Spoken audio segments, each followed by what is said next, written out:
Water is everywhere. It's in the air we breathe, the clouds above us, the oceans below, and even inside us. But have you really ever stopped to notice how water behaves?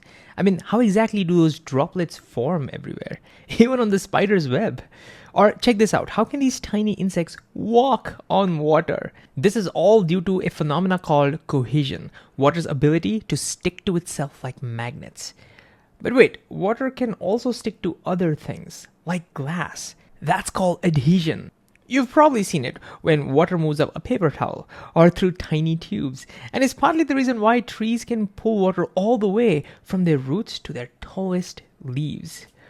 But what exactly is this cohesion and adhesion? What causes them?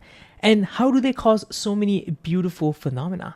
Being curious and asking these questions is the first step to doing science, because when we do understand, we can use that knowledge to create some clever solutions like waterproof materials that protect our electronics or our clothes and even our entire homes.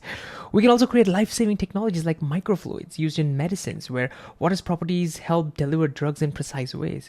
Or think about fog nets that collect water literally from the air in the driest parts of the world, making life possible in places where rainfall is scarce. So, water is everywhere. It shapes life as we know it, and without it, we wouldn't exist. Yet, it's so common that we often forget to notice the curious properties it shows us every single day. So, next time you see a water droplet, take a moment to wonder, why does it behave like that? What's really going on?